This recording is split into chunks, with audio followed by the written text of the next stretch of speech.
Welcome, intrepid historians. We saw last time that women active in the abolitionist movement in the North, the anti slavery movement, also began to think about women's rights. And the first women's rights meeting in American history happens in 1848.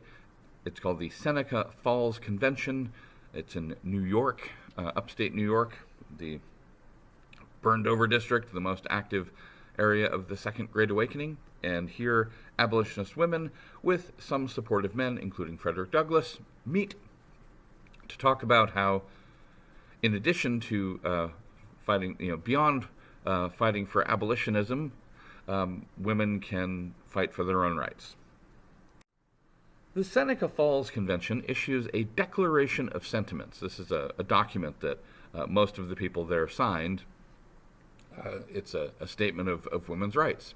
It's a very large meeting. It's hard for a large meeting to write anything.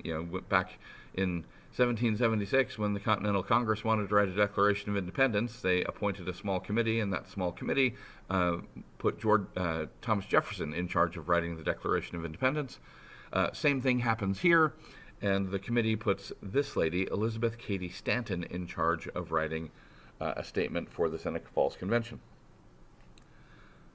She was the ideal candidate because she was the daughter of a lawyer. She, growing up, had spent a lot of time in her dad's law office, reading his law books, discussing legal issues with him, debating with his clerks. She was smarter than they were.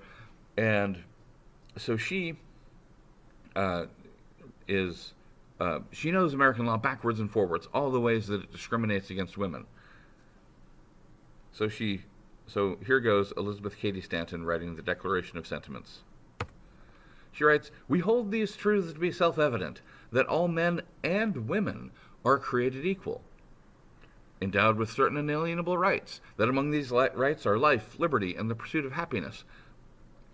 She, of course, is borrowing from Jefferson's Declaration of Independence, reworking it from a statement for American independence into a statement for women's rights, right? She's inserted the words "and women."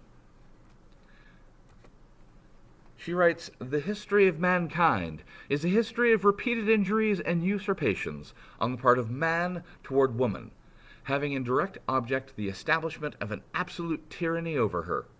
To prove this, let facts be submitted to a candid world." Once again, Elizabeth Cady Stanton is reworking Jefferson's Declaration of Independence. Instead of Jefferson blaming all the problems between the 13 colonies in Britain on George III, she is arguing that the history of mankind is the story of men doing women wrong. And just as Jefferson in the Declaration of Independence devotes most of the document to listing the case against King George III, Elizabeth Cady Stanton will devote most of the Declaration of Sentiments to making the case against man, representing all men. She writes, men, he has never permitted her, women, to exercise her inalienable right to the elective franchise. That means men won't let women vote. He has compelled her to submit to laws in the formation of which she had no voice. That means because she can't vote, she has to obey laws that she had no part in making. It's like no taxation without representation. He has withheld from her rights which are given to the most ignorant and degraded men, both natives and foreigners. She's pointing out here that no matter how virtuous, no matter how educated a woman is, she can never vote. Whereas men, even if they're drunks, even if they're illiterate, even if they're immigrants, are allowed to vote, no questions asked, because they're men. He has made her, if married, in the eye of the law, civilly dead. Elizabeth Cady Stanton here is referring to the fact that when women married, they sort of disappeared legally into their husband. Like if the woman owned property and she marries, her husband now owns her property. If a married woman has a job, her wages, her salary, the money she earns, goes to her husband, not her. If She's got a problem with somebody, she wants to sue him, she can't. Legally, she doesn't exist. Her husband needs to sue for her. He has taken from her all right in property, even to the wages she earns. What I just said. He has framed the laws of divorce upon a false supposition of male supremacy, giving all power into his hands, including to whom the guardianship of the children shall be given. First, it was really hard for women to get a divorce back then. And then, if divorce did happen, all questions were, by default, resolved in the man's favor. He's going to get most or all the property. If he wants them, he can have all the children. There's like a presumption that if a divorce is happening, it's the woman's fault and she doesn't deserve to get anything out of it. He has monopolized nearly all the profitable employments, and from those she is permitted to follow, she receives but a scanty remuneration. He closes against her all the avenues to wealth and distinction. As a teacher of theology, medicine, or law, she is not known. She's saying here that men make take all the best jobs for themselves. All the really high-paying jobs, all the really prestigious jobs belong to men only.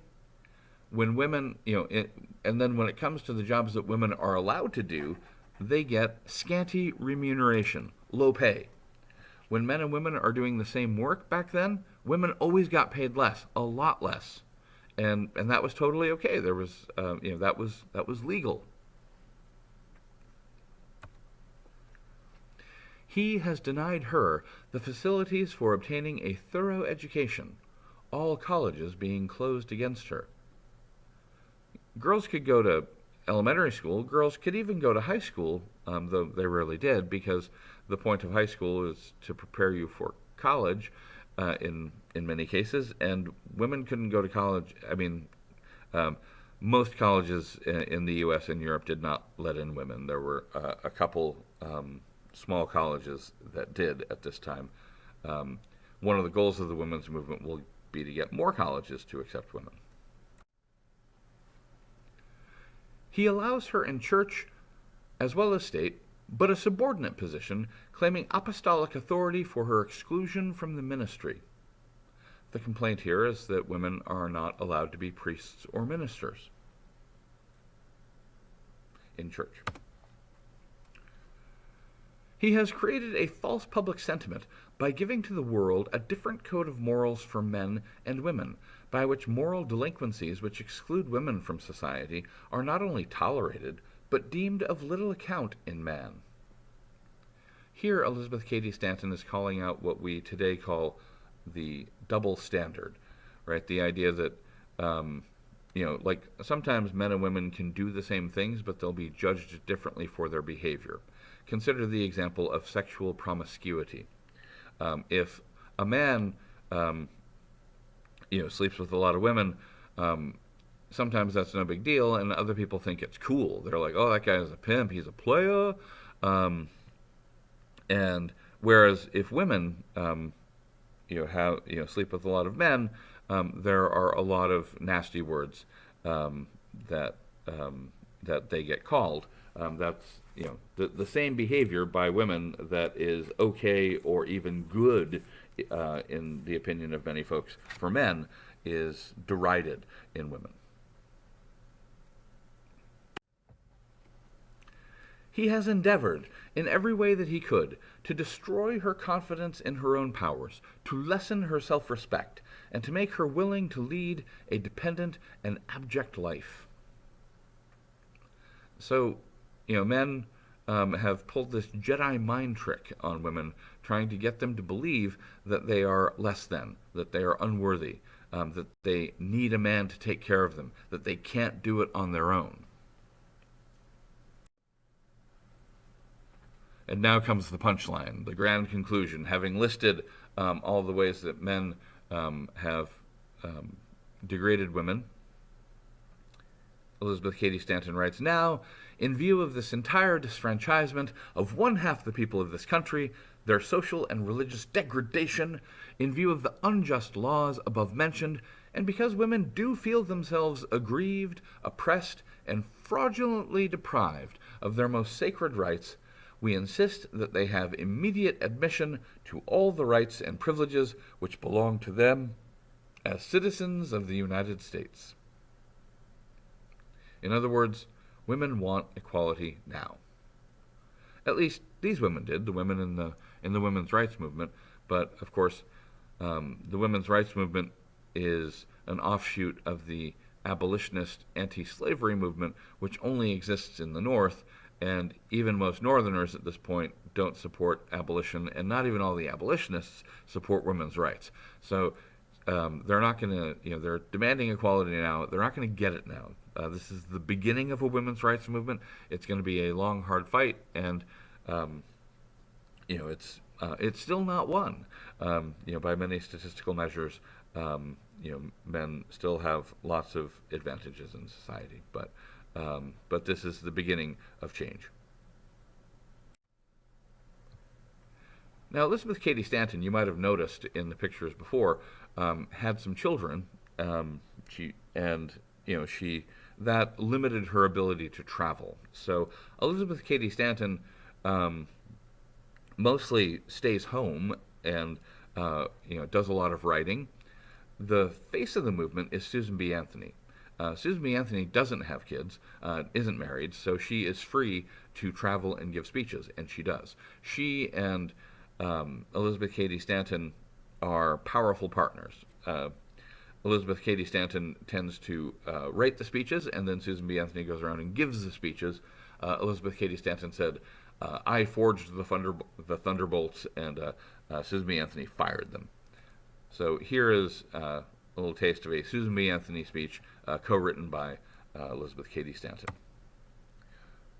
The true woman will not be exponent of another, or allow another to be such for her. That means the true woman isn't going to spend her life doing for other people, or let other people do everything for her.